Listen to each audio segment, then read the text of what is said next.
네. 자, 오늘 함께 은혜 받은 하나님 말씀 좀 보겠습니다. 요한복음 18장입니다.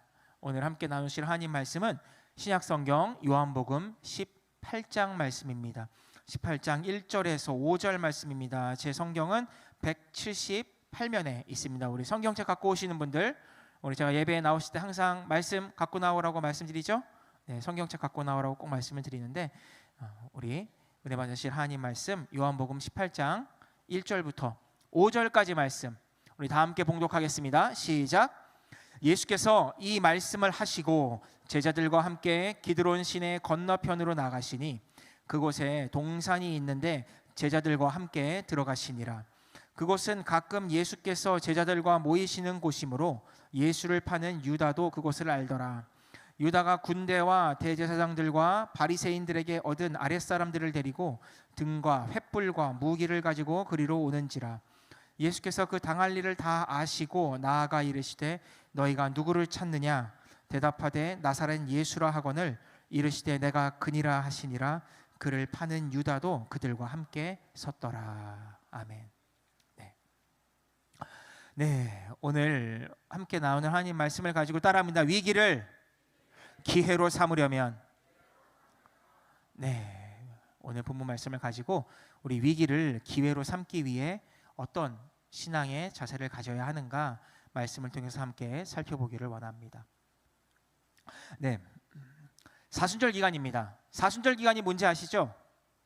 네, 아시죠?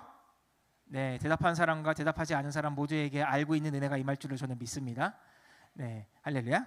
네, 사순절 기간이라는 게 이제 예수님께서 십자가에 고난 당하시는 것을 우리가 40일 동안 묵상하는 그런 시간입니다.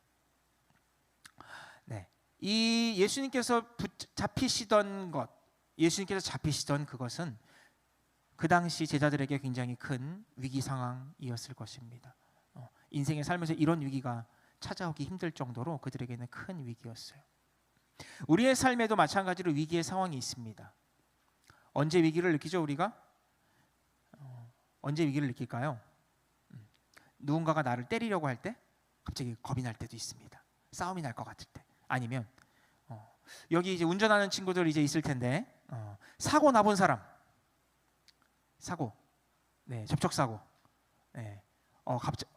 이제 부끄러워서 손 안 대는 것 중에 있는 줄로 믿습니다. 이제 첫 사고가 나면요, 굉장히 두려움이 좀 옵니다. 굉장히 첫 사고가 나면은 어쩔 줄을 몰라서 어쩔 줄을 몰라 하는 그런 경우가 있어요. 제가 교통사고 처음 났을 때가 언제였냐면, 제가 운전을 처음 이제 했을 때였는데, 제가 서 있는데 뒤에서 제가 서 있는데 뒷차가 저를 받아가지고 제가 앞으로 튕겨 나갔고, 이제 앞에 트럭이 있었는데 트럭의 앞 범퍼가 부딪혀가지고 본네트가 진짜 휴지처럼 찌그러져 올라왔어요. 이렇게. 네, 눈앞에서 봤어요, 진짜. 본네트 있잖아요. 남자들 다 알죠? 운전하는 친구들. 그 본네트가 그 트럭 뒤에 뭐라고 해야 되나, 모서리 부분이라고 해야 되나? 꺾이는 부분, 화물 트럭 꺾이는 부분 뒤에랑 딱 맞는데 쫙 찌그러져 올라오는데 눈앞에서 철판이 쩌쩌쩌쩌 하면서 막 찌그러져 올라오는 거예요. 깜짝 놀랐어요. 그래서 야, 이거 진짜 달리다가 사고가 나면 사람이 죽는다라는 게 이런 거구나라는 거를 그때 사실 처음 알았어요. 정말 앞에 트럭은 내려가지고 저한테 막 욕을 해대기 시작하는데, 저는 가만히 있다가 뒤에서 받아서 그랬는데 막 갑자기 욕하다가 뒤에 이제 한 아주머니가 내리셔가지고 저한테 미안하다 그러고, 막 그때 막 머리가 혼란스럽고 막 경찰이 온다 그러고 막 난리도 아니었어요. 그때 상당히 좀 정신이 없었던 것 같아요. 네, 그거 말고 또 언제 위기감이 있을까요? 우리가 병들어 아팠을 때가 있을 수도 있습니다. 또 뭐 혼나거나 혹은 거짓말을 하거나 뭐 들키고 뭐 이럴 때, 그럴 때 우리는 인생 가운데 위기감을 느낄 수도 있는 것 같습니다. 위기라는 것은 인류의 역사 가운데 항상 함께하는 것 같아요. 우리는 항상 위기를 당하고 위기를 또 극복하고자 노력을 하기도 하고, 때로는 위기를 모면하려고 피하기도 하는 것 같아요. 인류의 역사 가운데 위기가 참 여러 가지가 있었는데요. 최근에 있는 역사들을 살펴보면은 전쟁의 위협들이 있었죠. 1, 2차 세계대전이 있었습니다. 많은 사람들이 죽고 병들고 다치고 정말 살육을 당하는 그런 일들이 역사 가운데 있었어요. 냉전 시대에 그런 아픔도 있었습니다. 여러분은 잘 모를지도 모르지만 냉전 시대에 큰 그런 위기가 있었습니다. 군비 경쟁 같은 것도 있었고, 또 우리 교회가 건축되던 시기, 지금 여기 비전 팩토리 강의를 들으신 분들은 또 아시겠지만, 우리 교회가 건축되던, 여의도에 건축되던 그 시기에 오일 쇼크가 나서 아주 큰 경제적 위기가 전 세계적으로 있었죠. 2008년에는 리먼 버러스 사태가 있어서 금융위기가 있었죠. 그리고 무역센터가 테러를 당하는 그런 위기들도 있었습니다. 최근에는 코로나 팬데믹의 위기가 또 있었습니다. 이런 수많은 위기들이 인류 역사 가운데 나타나고 또 반복적으로 나타나고 있어요. 그런데 그렇다고 인류가 멸망했나요? 죽을 것 같은데, 정말 고통스럽고 죽을 것 같은데 인류가 멸망하고 세계가 망하고 나라가 망하고 없어지고 뭐 막 그런 일이 있었나요? 아니에요. 2차 세계대전 때 정말 끔찍한 일을 당했던 유대인들도 지금 잘 살아 있습니다. 그 엄청난 일을 당하고도 지금도 잘 살아 있어요. 오히려 번성하고 있죠. 마찬가지입니다. 인류의 역사라는 것은요, 위기를 극복하는 역사였고요, 위기를 통해서 갑자기 확 성장하고 부흥하는 그런 일들도 있었습니다. 믿음의 선진들 역시 마찬가지예요. 믿음의 선진들도 우리가 성경을 살펴보면요, 위기를 지나온 사람들이 많습니다. 예를 들어 볼까요? 미디안과 대적했던 기드온을 생각해 보세요. 300명 데리고 나가는데 나 같으면 정말 죽고 싶을 것 같아요. 300명 데리고 어떻게 그 큰 대군을 이깁니까? 정말 겁이 나고 힘든데, 근데 그 위기를 극복해 나갔습니다. 또 모세만 하더라도 어떻습니까? 모세가 앞에 홍해 바다를 놓고 뒤에 애굽의 군대들이 쫓아오고 있을 때 말로 설명할 수 없는 그런 위기를 겪었지만 하나님의 말씀에 의지하여서 그 홍해를 건너가는 놀라운 기적이 나타나게 돼요. 이처럼 인간은 위기의 역사를 지나고 또 위기를 극복하는 역사를 지나고 위기를 통하여서 더 성장하고 성숙하는 역사를 보여주게 됩니다. 여러분 가운데도 그런 은혜가 있으시기 제가 주님으로 부탁을 드리겠습니다. 혹시 이 가운데 지금 내가 위기 상황 가운데 있다, 내가 오늘 마치 겟세마네 동산에서 제자들이 맞이한 우리 중에 배신자가 있어 라고 하는 그 이 위기, 우리 선생님이 잡혀갈 것 같아 라는 그 위기, 저기서 칼을 든 사람들이 우리를 쫓아오고 있어 라는 이 위기를 우리가 느끼고 있을지도 모릅니다. 내 삶에 큰 위기나 어떤 어려운 상황이 있다고 생각할 수도 있는데, 그렇다면 여러분 겁먹지 마시고 기도 죽지 마시고 여러분 가운데 은혜가 있기를 간구하는 시간 되기를 제가 주님으로 부탁을 드리겠습니다.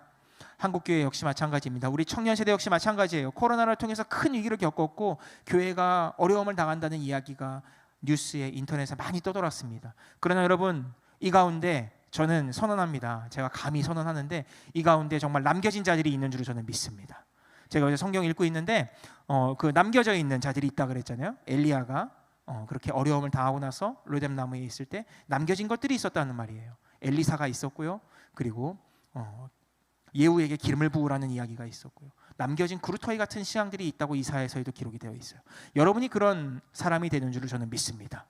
여러분들에게 기름 부음이 임하고 여러분이 남아있는 그 7,000명의 사람이 되어서 이 한국교회를, 우리 여덟 순복음교회와 우리 푸니마 선교회를 부흥시키는 사람이 될 줄로 저는 믿습니다. 오늘 말씀을 통해서 함께 이 위기를 대처하는 신앙인의 자세에 대해서 함께 나누어 보기를 원합니다. 우리가 첫 번째로 함께 살펴볼 것은 따라합니다. 위기 때 감정적으로 대응하지 말자. 네, 감정적으로 대응하면 안 된다라는 겁니다. 오늘 본문 말씀 3절하고 10절 한번 보겠습니다. 3절하고 10절 함께 봅니다. 시작. 유다가 군대와 대제사장들과 바리새인들에게 얻은 아랫사람들을 데리고 등과 횃불과 무기를 가지고 나왔다라고 합니다. 이 유다는 가룟 유다죠. 그리고 대제사장과 바리새인들에게 얻은 아랫사람이라는 건요, 성전을 경비하는 군대들을 이야기합니다. 성전 경비병들, 그러니까 성전을 사수하는 군인들이에요. 그 사람들을 받아가지고 횃불과 무기를 가지고 나오기 시작합니다. 10절 보겠습니다. 이에 시몬 베드로가 칼을 가졌는데 그것을 빼어 대제사장의 종을 쳐서 오른쪽 귀를 베어버리니 그 종의 이름은 말고라라고 합니다. 지금까지 어부였던 베드로가 또 이제는 제자였던 베드로가 칼을 들고 막 칼질을 하는 이런 상황입니다. 자, 생각해 보세요. 이 제자들이 지금 방금 전까지 뭐 하고 있었을까요? 지금 이 사건이 일어나기 방금 전에 뭐 하고 있었을까요? 자고 있었어요. 졸고 있었단 말이죠. 자기들끼리 딴 생각을 하고 있었어요. 뭐 밤이니까 졸릴 수 있고 잘 수도 있어요. 근데 예수님께서 막 기도를 하고 계신데 이들은 졸고 있었습니다. 그리고 예수님께서 깨어 일어나 기도하라. 때가 악하다. 내가 잡혀갈 것이다 3번이나 말씀하셨는데 그거에 대해서 심각하게 생각하지 않고 중요하게 생각하지 않고 일단은 자신의 일을 하고 있었습니다. 그런 일은 일어나지 않을 거라고 생각했기 때문이죠. 그래서 그들이 그냥 있었어요. 그 밤을 그냥 지새고 있었습니다. 자기들끼리 딴 얘기도 하고 딴 생각도 하고 그냥 자신의 일을 보고 있었어요. 근데 갑자기 저쪽에서 우리와 함께 있던, 우리와 함께 있고 우리의 금고를 맡아서 관리하던 가룟 유다가 우리를 핍박하던 대제사장들과 바리새인들과 그들과 함께 있는 군대를 이끌고 손에 칼을 들고 우리를 잡으러 오고 있는 거예요. 그 밤에. 깜짝 놀랄 일이죠. 이게 어떻게 된 거야? 라고 하고 그들이 우리를 대적하고 그 상황에서 베드로는 칼을 뽑아들어서 휘두르다가 거기 있는 한 병사를 치는데 뭐 생각해 보세요. 여기 이렇게 자르려고 일부러 이렇게 치는 사람 있겠어요? 아니에요. 그렇지 않습니다. 휘둘렀는데 여기가 잘려나간 거죠. 야, 피가 낭자한 우리가 세상 말로 피를 본다 그러잖아요. 진짜 피를 보는 일이 벌어졌습니다. 자, 이 베드로가 칼을 들고 이렇게 막 휘두른 이유가 무엇일까요? 무엇이 그를 그렇게 격동시키고 그를 긴장시키고 그렇게 막 칼을 휘둘러야만 하는 위기를 베드로에게 가져오게 되었을까요? 성경을 살펴보면요, 이 베드로가 이렇게 흥분하게 된 이유는 불과 얼마 전에 이들이 예수님과 함께 예루살렘 성에 입성할 때 어떤 일이 있었죠? 호산나 다윗의 자손이요. 호산나 다윗의 자손이요. 이스라엘의 왕이요. 하는 엄청난 환호성을 들으면서 예루살렘 성에 들어왔습니다.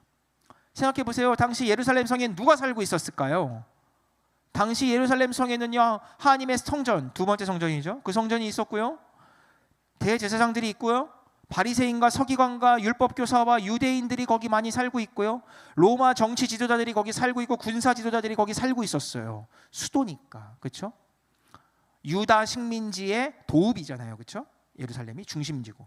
거기에 예수님이 나사렛 출신의 예수님이 못 사는 동네고 별 볼 일 없는 동네 출신인 나사렛 출신 예수님이 어부랑 세일이랑 기타 등등 데리고 들어가는데 호산나 하고 막 밑에 막 종려나무 깔고 환호성을 지르고 왕이 오셨다 그러고 다윗의 자손이 오셨다 그러고 막 하니까 이제 어깨에 뽕이 이만큼 올라가 있는 상태였습니다.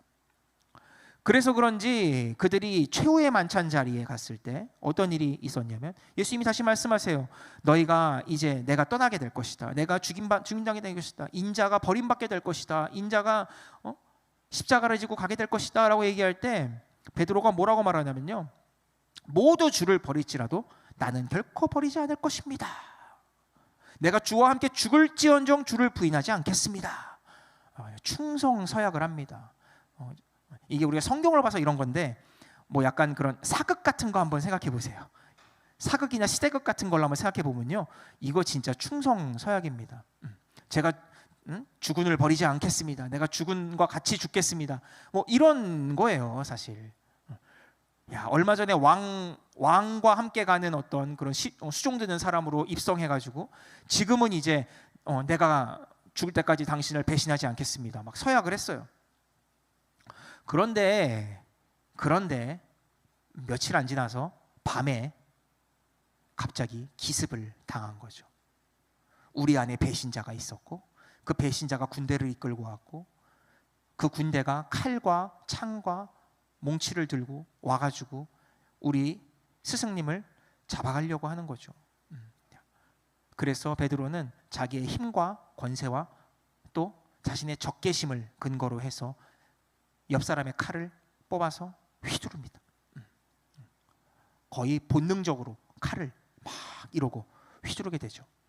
근데 예수님이 그것을 멈추십니다. 멈추시고 이제 그만하자라고 하고 그 귀가 떨어진 자를 고쳐주시죠.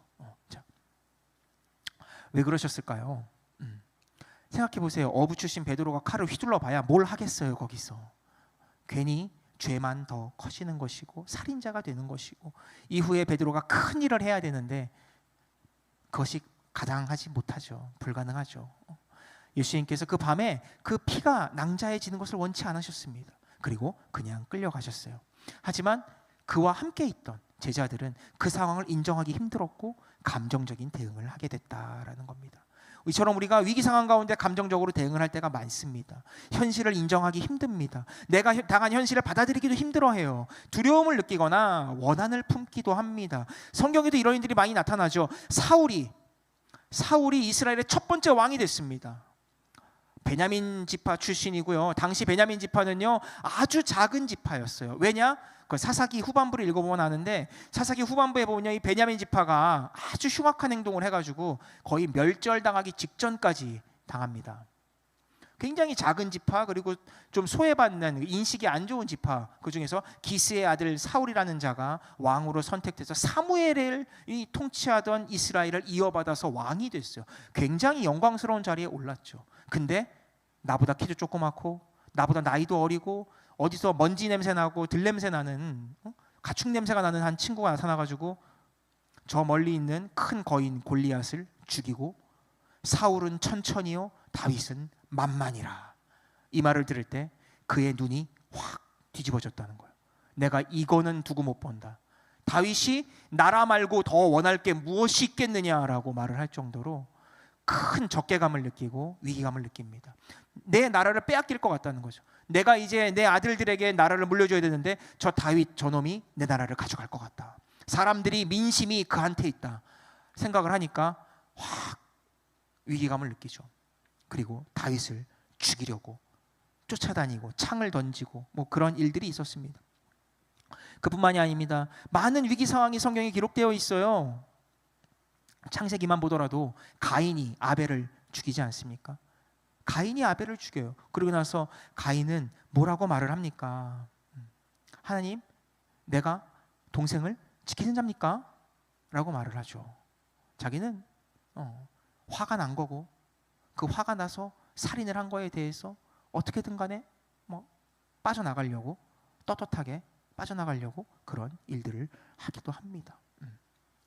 또한 계략을 써서 사람을 죽이는 경우도 있었습니다. 야곱의 자손들 12자녀들 중에 아들 2명이 시므온과 레위 2사람이 여동생 다나가 강간을 당하게 되니까 쫓아가서 계략을 써서 그 백성들의 세겜 땅 백성들에게 전부 다 할례를 받으라라고 말을 하고 그들이 아파할 때 몰래 가서 다 죽입니다.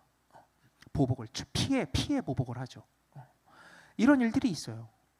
성경을 보면요, 우리 인간들의 모습들, 우리들의 모습들, 우리가 지금 막 화가 나서 막 행동을 하고 때려 부수고 막 분노가 치밀어 오르는 이런 위기 상황들을 겪는 것들을 보게 됩니다. 우리의 인생사가 이 성경 안에 많이 나와 있어요. 화가 나죠. 화가 나요. 사람이 살다 보면 화가 나. 지정의가 있는데 정에 이 감정이 있거든요.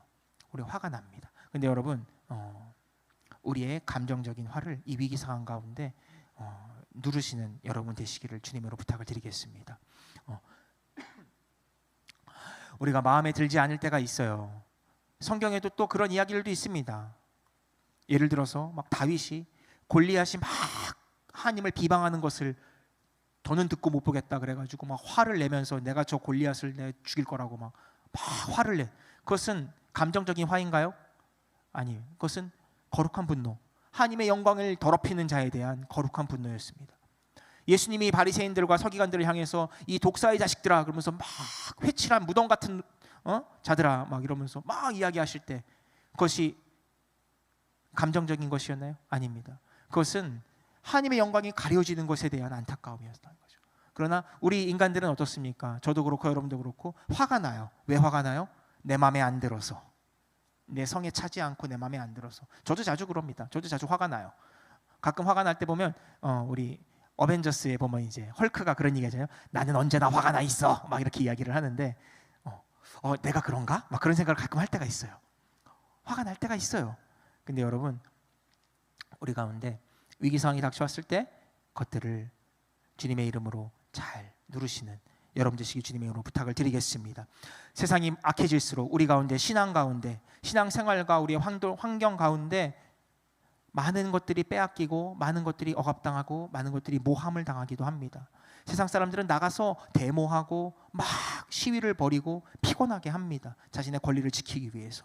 그러나 우리는 어떻게 할 것입니까? 주님을 붙잡고 기도하는 여러분 되시기를 바랍니다. 주님, 나의 마음을 만져주시고 우리의 감정들 가운데 주님 역사하여 주시옵소서. 기도하는 여러분 되시기를 제가 주님의 이름으로 축원드리겠습니다. 두 번째 따라합니다. 위기 때 자리를 피하지 말아야 한다. 네, 자리를 피하지 말아야 된다라는 겁니다.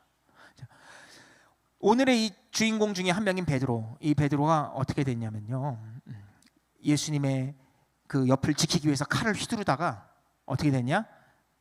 다 도망갔어요. 방금 전까지는 칼을 막 휘둘렀는데요, 예수님 잡혀가니까 다 도망갔어요. 성경에 어떻게 기록되어 있냐면요, 제자들이 다 예수를 버리고 도망갔다라고 말을 합니다.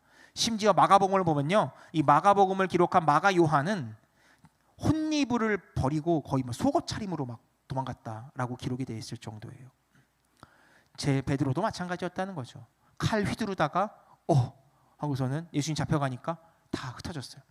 그러고 나서 어디가 있었냐면 예수님이 끌려가신 성전 주변 뜰을 배회하고 있었습니다. 마태복음 26장 69에서 74절까지 말씀 함께 보겠습니다. 마태복음 말씀 보면요, 베드로가 바깥 뜰에 앉아 있었다고 했어요. 성전 바깥 뜰을 의미합니다. 앉아 있었고요. 근데 사람들이 얘기합니다. 너 갈릴리 예수와 함께 있었지? 라고 이야기합니다. 70절에 베드로가 모든 사람부터 부인하기 시작합니다. 그 다음에 또 다른 사람이 이야기합니다. 71절에 나사렛 예수와 함께 있었도다 하매 베드로가 맹세하고 또 부인하여 이르되 나는 모른다 이야기하죠. 73절에 다시 한번 얘기합니다. 너도 진실로 그 도당이라. 내 말소리가 너를 표명한다. 내가 목소리도 들었고 너의 억양과 말투를 내가 기억하고 있다라고 이야기하죠. 그때 얘기합니다. 그가 저주하여 맹세하여 이르되 나는 그 사람을 알지 못한다. 그리고 나서 역사적인 사건이 많아지죠. 닭이 울기 시작합니다. 그리고 베드로가 엎어져서 울기 시작하죠. 네. 이 베드로가 어떤 사람이에요? 누가 봐도 예수님의 수제자, 그리고 혈기왕성한 사람이었죠. 내가 주와 함께 죽겠다라고 말을 할 정도로 수제자였습니다. 그리고 베드로와 요한, 이 두 사람은, 베드로, 야고보, 요한이, 이 세 사람들은 변화산에 가서 예수님이 영광스러운 모습으로 변화되는 것을 보았습니다. 그리고 예수님과 가장 가까운 사람, 사람들이 그의 목소리와 억양까지도 기억하는 사람이었다는 거죠. 그리고 불과 얼마 전에 칼을 휘두를 정도로 화가 났던 사람입니다. 근데 그는 도망갔고요, 그리고 예수님을 부인했고요, 심지어 저주하기까지 하고 있습니다.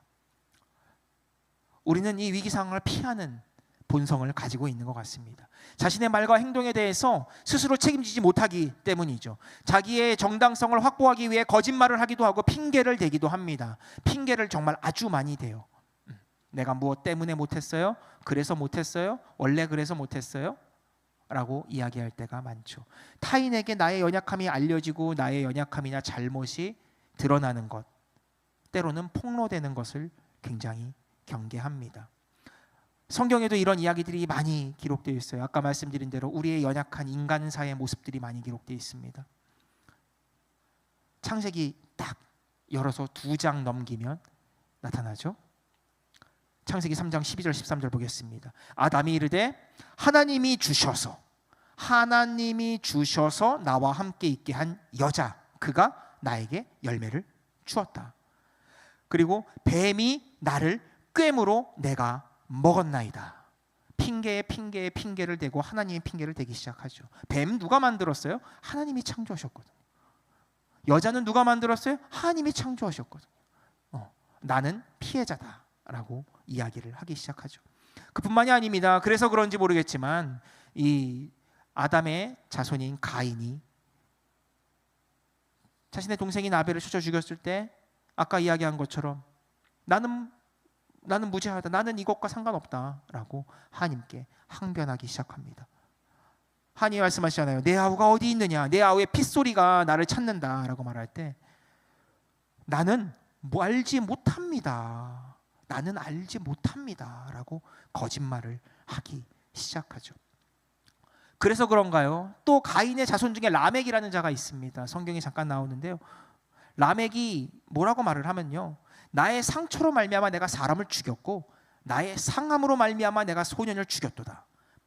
가인을 위하여는 벌이 7배일진데 라멕을 위해서는 벌이 77배여야 되겠다라고 하나님을 팔고 자신의 조상인 가인의 잘못된 행동을 또 핑계를 대고 자신의 살인을 정당화시키는 그런 모습을 보입니다. 책임을 모면하기 위한 회피적인 행동을 하는 경우도 많이 나옵니다. 창세기 27장에 보면요, 우리가 전에 한번 나눴지만 리브가가 남편을 속이고 큰아들을 속이고 둘째 아들을 데리고 가서 거짓말을 해서 속여서 축복을 받아낸 다음에 자신의 큰아들이 동생을 죽이고 싶은 마음이 드니까 그것을 무마시키기 위해서 둘째를 슬그머니 삼촌 집으로 보내버리는 그런 회피하는 모습. 자신이 남편을 설득하지도 못하고 큰아들을 설득하지도 못하고 둘째 아들을 지켜주지도 못하고 회피하는 그런 모습을 보이기도 합니다. 잘못이 싫고 혼나는 것이 두렵고 체면을 지키기를 원해서 핑계와 거짓말을 대는 경우도 성경에 기록되어 있습니다. 사무엘상 13장 12절에 나오죠. 이에 내가 이르기를 블레셋 사람들이 나를 치러 길갈로 내려가겠거늘 내가 야훼께 은혜를 간구하지 못하였다 하여 부득이하여 번제를 드렸나이다. 유명한 사건이죠. 사울이 사무엘을 기다리지 못하고 번제를 드리는 그 사건. 이어서 15장 15절에 말합니다. 아말렉 사람들에게 끌어온 것인데 백성이 당신의 하나님 야훼께 제사하려 하여서 좋은 것들을 남겼다. 하나님이 사무엘을 통해서 다 진멸하라고 말씀하셨는데 욕심이 나서 챙겨놓고 제사 드리고 싶어서 좋은 거 좀 남겨놨는데요, 안 돼요? 이렇게 이야기를 하고 있다는 것입니다. 실패로 인한 좌절과 상처와 두려움 때문에 자신의 맡은 일을 버리고 도망가려는 사람들도 있었습니다. 그 유명한 엘리야도 갈멜산에서 그렇게 큰 승리를 거둔 다음에 왕후 이세벨이 자기를 죽이려고 하자 로뎀나무 밑으로 도망가서 거기서 나를 죽여달라고 하나님께 하소연하는 그런 모습을 보이기도 하죠. 여러분, 위기는 계속 찾아옵니다. 우리의 인생의 위기는 계속 찾아와요. 작든 크든 위기는 계속 찾아오는데 그것을 피하려고 하고 모면하려고 하고 거짓말을 하고 핑계를 대고 속이려고 하면 우리 가운데 그 책임을 져줄 사람이 아무도 없다는 걸 기억하시길 바랍니다. 그 책임을 질 수 있는 건 오직 하나님밖에 없기 때문이에요. 세상 사람들이 그걸 모르기 때문에 자신이 거짓말을 하고 법원에 가서 거짓말을 또 하고 핑계를 대고 많은 돈을 들여서 변호사를 선임하고 법적 다툼을 하고 막 이런 걸 합니다. 보기 안 좋죠. 그러나 그 모습만 보기 안 좋은 것이 아닙니다. 우리의 모습도 때로는 우리가 보기 안 좋을 수도 있다라는 것이죠. 우리의 가운데 우리의 말을, 우리의 생각을 주님께 맡기는 여러분 되시기를 주님으로 부탁을 드리겠습니다. 사회생활하면서 신앙생활하면서 이런 어려움 마주치게 됩니다. 신앙생활하는 것에 대해서, 예배를 가는 것에 대해서, 봉사와 헌신하는 것에 대해서 위기 상황이 생길 수 있습니다. 그때 여러분 숨기지 마시고 당당하게 예수 그리스도를 믿는 백성임을 선언한 여러분 되시기를 주님으로 부탁을 드리겠습니다. 예배를 가는 것이 자랑스러운 것을 밝힌 여러분 되시기 바랍니다. 이 예배의 자리에 여러분 퇴근하면서 사람들을 데리고 올 수 있는 여러분 되시길 바랍니다. 나랑 같이 우리 교회 한번 가볼래? 말할 수 있는 여러분 되시기를 제가 주님으로 부탁을 드릴게요. 이 자리가 여러분뿐만이 아니라 여러분과 함께한 직장 동료나 여러분과 함께하는 학교 친구들이 함께하는 자리가 되기를 저는 기대합니다. 담대한 그리스도인이 되어서 이 세상이 가져오는 신앙의 위기 가운데 담대히 선포하고 현실을 마주하고 직면할 수 있는 담대한 여러분 되시기를 주님의 이름으로 부탁을 드리겠습니다. 우리 마지막으로 살펴볼 것은 무엇이냐면, 따라합니다. 위기 때 오히려 진리를 드러내야 합니다. 네.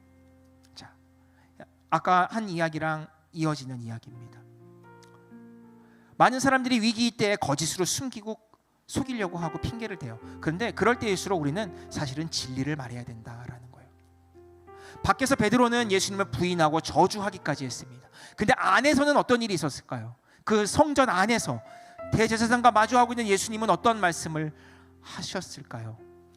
본인이 죄사함의 권세를 가진 하나님의 아들임을 당당하게 드러내고 계셨습니다. 많은 사람이 예수님을 따랐지만 어떤 사람들은 그냥 따라다니는 사람도 있었고요. 어떤 사람은 진짜로 믿고 따라다니는 사람도 있었고요. 어떤 사람은 증명하려고 계속 물어보면서 시험하려는 자들도 있었고, 어떤 사람은 예수님을 모함하고 죽이고자 하는 사람들도 심지어 있었습니다. 그 모든 사람을 바라보면서 마치 우리가 사회생활과 학교생활하면서 우리의 신앙을 바라보는 수많은 사람들을 바라보면서 교회에 관심 가지는 사람, 교회에 와줬으면 좋겠다고 말을 하기를 기다리고 있는 사람, 아니면 우리에게 교회는 뭐야? 교회는 왜 그래? 이러면서 물어보는 사람, 그리고 내가 교회 다니는 것을 경멸하고 증오하는 사람들, 그런 사람들을 마주하고 있는 것과 마찬가지로 예수님도 그런 상황을 맞이하고 계셨습니다. 그리고 그 안에는 특별히 예수님을 모욕하고 예수님을 저주하려는 사람들이 가득했다라는 거예요. 신성 모독죄를 뒤집어 씌워서 예수님을 잡으려고 했다는 거죠.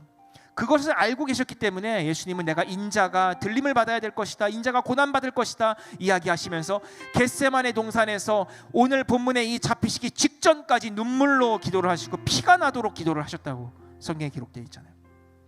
예수님은 그것을 직면하면서 계속 주님의 손에 내가 맡깁니다, 아버지의 손에 모든 것을 맡깁니다 라고 말씀하고 계셨어요. 그리고 실제로 그 성전에 잡혀가신 다음에는 오늘 본문 5절, 20절, 27절에 계속 말씀하십니다. 이르시되 내가 그니라 하시니라. 내가 들으려 놓고 세상에 말하였노라. 30절에 말합니다. 예수께서 대답하시되 내 말과 같이 내가 왕이니라. 빌라도 앞에까지 가서도 예수님은 계속하여 자기를 증언하고 계시다라는 겁니다. 여러분, 열매 맺기 위해서는요, 자신을 증언하는 것을 두려워하지 말아야 할 것입니다. 믿음의 선진들도 위기 상황 가운데 담대히 믿음을 가지고 맞서 나갔습니다. 처음 말씀드린 것처럼 모세가 홍해 가운데 나왔을 때 그가 두려움 가운데 있었지만, 그가 백성들의 원망 가운데 있었지만, 그가 담대히 손을 들어 바다를 향하여 지팡이를 내려놨을 때 바닷물이 갈라지는 기적이 나타난 것이죠.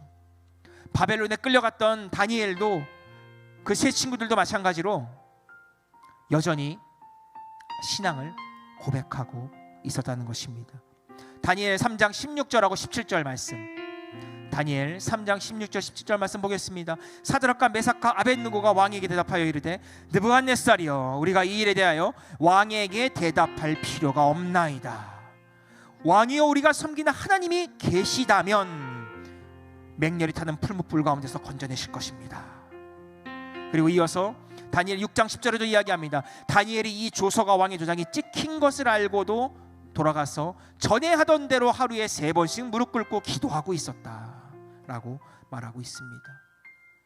믿음의 선진들은 계속하여서 자신의 일을 하나님께 맡기고 믿음으로 선포하고 담대하게 돌파하면서 나갔음을 기억하시길 바랍니다. 초대교부의 교부이자 사도 요한의 제자로 알려져 있는 폴리캅이라는 사람은 그가 화형을 당해 죽게 되었을 때 신앙을 부인하라는 그 말에 오히려 내가 86년이나 예수를 섬겼는데 이제 와서 내가 그를 배신할 수가 없다. 내가 86년이나 예수님이 나를 사랑하시고 내가 예수님을 믿고 따르는데 내가 이제 와서 이것을 부인할 필요가 없지 않느냐라고 하면서 담대하게 순교의 길을 걸어가기도 했다는 것입니다. 여러분, 위기가 변하여서 기회가 되고 기회가 열매를 맺기 위해서는 진실한 믿음의 고백이 있어야 될 줄을 믿습니다. 세상 가운데 세상의 이 잘못된 문화와 우리를 핍박하고 또 우리를 넘어뜨리려는 그 세상의 원수마귀들의 모든 책략 가운데, 계략 가운데 우리가 담대히 맞서 싸워야 될 줄을 믿습니다. 이 사순절을 맞이하여서 우리 십자가를 묵상하면서 십자가로 담대히 걸어가신 예수님을 바라보시기 바랍니다. 그때에 비로소 우리의 믿음의 진가가 드러나는 것이에요. 위기를 건널 때 믿음의 진가가 드러나는 것을 기억한 여러분 되시기를 바랍니다. 진리를 통해 자유함을 얻기 원하십니까? 그렇다면 여러분 진리 가운데 나가셔야 되는 것입니다. 세상의 복음을 들고 나가시기 바랍니다. 부흥을 선언하는 사람이 되시기를 바랍니다. 그러면 세상이 여러분 통해서 하나님이 살아계신 것을 알게 될 것입니다.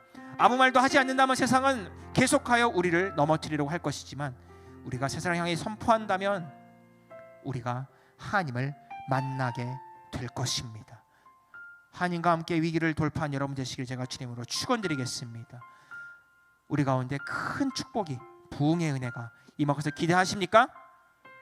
우리 시간 함께 기도하면서, 찬양하고 기도하면서 하나님께 나가도록 하겠습니다. 우리 기도합니다. 하나님 감사합니다. 하나님 은혜가 이 성전 가운데 임하고 우리 청년들 가운데 임하고 하나님의 말씀이 이 땅 가운데 이루어지기를 바랍니다. 하늘의 뜻이 땅에서 이루어지기를 바랍니다. 하나님, 우리 하나님의 그 축복의 말씀이 우리 가운데 이루어지기를 바랍니다. 원하고 기도하고 있습니다. 주님, 이들 가운데 역사하여 주시고 우리 가운데 은혜를 베풀어 주시옵시고, 하나님이 예비하신 승리의 면류관과 구원의 면류관을 다 받는 우리 청년들이 되도록 주님 인도하여 주시옵소서. 우리 찬양하고 기도할 때 주님 역사하여 주옵소서. 감사드리며 예수님 이름으로 기도합니다. 아멘. 우리 가운데 하나님이 주신 모든 축복과 은혜가 임할만 믿습니까? 아멘. 우리 믿으신 분들 가슴에 손으로 얹고 함께 기도하겠습니다. 제가 여러분들을 위해 기도해드리겠습니다. 이 시간에 성령의 은혜를 강하게 받기 원하시는 분들, 성령의 충만함을 받기 원하는 분들 머리에 손을 얹고 함께 기도합니다. 아픈 곳이 있는 분들 아픈 곳에 손을 얹고 기도합니다. 하나님 아버지, 우리 가운데 수많은 위기 상황이 삶에 찾아옵니다. 얼마 전에도 있었고 때로는 지금 내가 겪고 있기도 하고 곧 다가올 것 같은 불안한 감정이 들 때도 있습니다.